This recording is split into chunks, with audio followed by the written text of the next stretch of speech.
तो शुरू करते हैं आज का न्यूज। दो बड़े अच्छे इंपॉर्टेंट न्यूज है आज। देखिए क्या लिखा, use dictionary meaning of forest, supreme court tells central government. तो चर्चा की गई है ये नया जो फॉरेस्ट एक्ट आया हुआ था 2023, इसको लेके कुछ बात कही गई है। अब देखिए फॉरेस्ट का डिफिनेशन किस में दिया गया है, TN गोदरभा केस में। इसी में फॉरेस्ट का डिफिनेशन बताया गया, फॉरेस्ट क्या है, कितना एरिया कवर करेगा, ये सारी चीजें। और सुप्रीम कोर्ट ने बोला कि जो फॉरेस्ट का डिफिनेशन दिया है इस केस में यही अभी तक लागू होगा।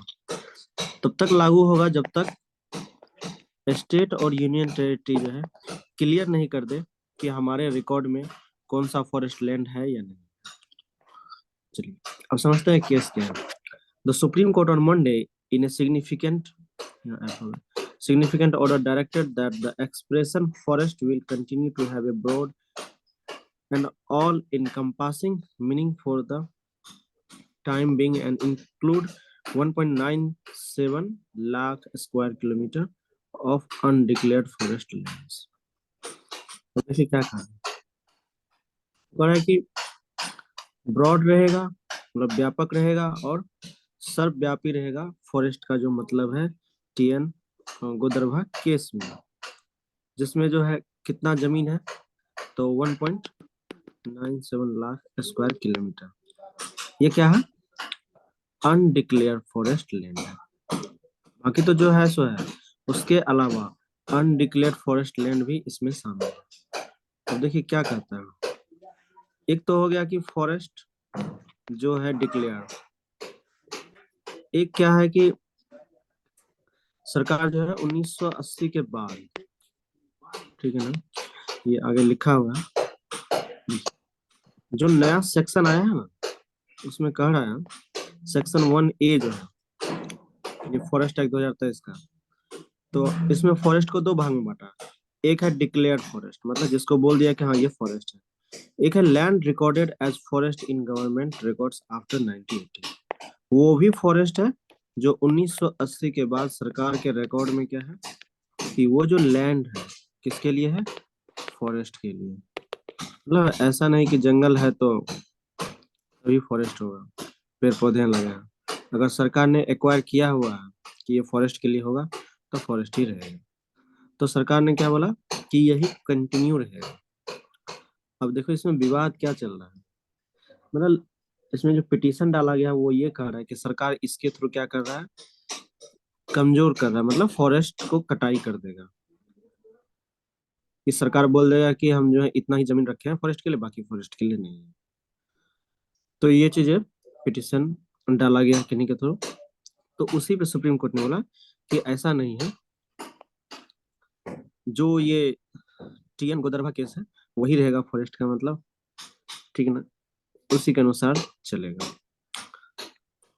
तो, तो supreme court, honourable supreme court क्या बोले कि देखिए सरकार जो है, सरकार पहले क्या करे, सरकार सबसे पहले 15 अप्रैल तक का समय दिया हुआ है।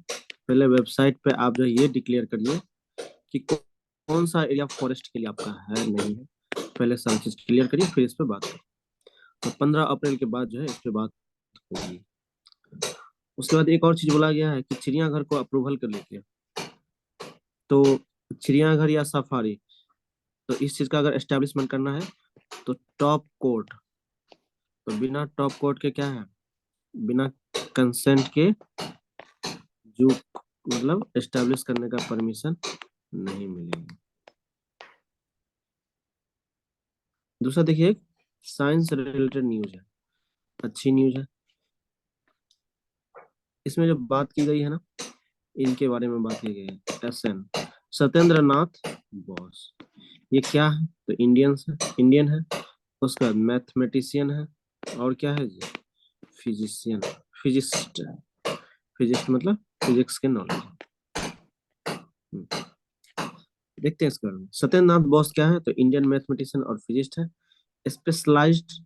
तो ये जो है थ्योरी दिए हैं कुछ फिजिक्स में, इनका इंपॉर्टेंट ये लाइन है 1924 में क्या हुआ, बोस साहब ने डिस्कवर किया है the correct set of equation two use work out the behaviour of collection of photons. देखिए जैसे सनलाइट है ना, थोड़ा सा समझिए इसको। तो सनलाइट से क्या निकलती है, रे। तो ये जो रे निकलता है ना, रे क्या है, पैकेट ऑफ एनर्जी। तो ढेर सारा जो रे है, पैकेट ऑफ एनर्जी है, उसमें से एक रे को निकाल लीजिए, कह सकते हैं इसको, यही फोटोन है। तो कलेक्शन ऑफ फोटोन, तो एक सारा जो फोटोन है इसका बिहेवियर कैसा होता है।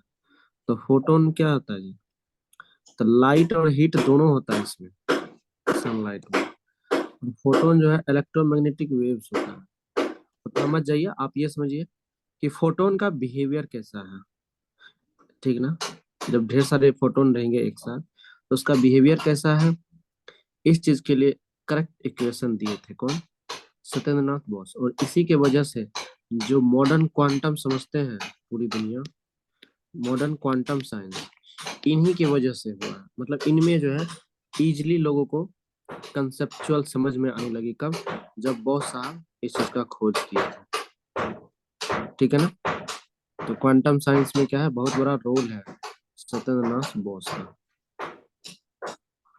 उसके बाद इन्होंने क्या किया, एक ये थ्योरी अप, मतलब इन्होंने क्या बोलते हैं, इजाद किए थे, एस्टेब्लिश किए थे, बॉस आइंस्टीन स्टैटिक्स।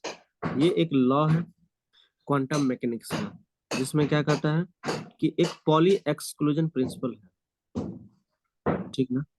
तो जिसमें बताया गया है क्या, कि behaviour of identical particles that do not away the poly exclusion principles,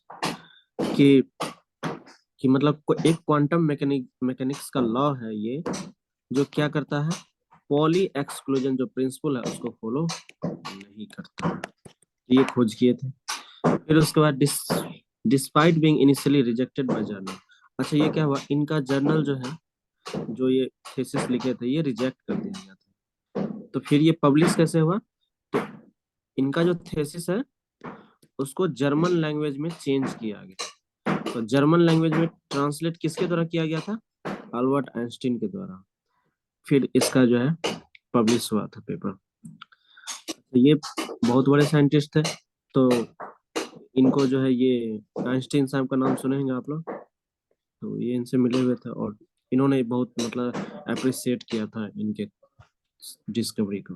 उसके बाद क्वांटम स्टैटिक्स पे इनका बहुत बड़ा रोल रहा है, जिसके वजह से क्या हुआ कि मॉडर्न क्वांटम टेक्नोलॉजी जो है उसमें डेवलपमेंट में इजी हो गया, इन्हीं की वजह से, बोस साहब की वजह से।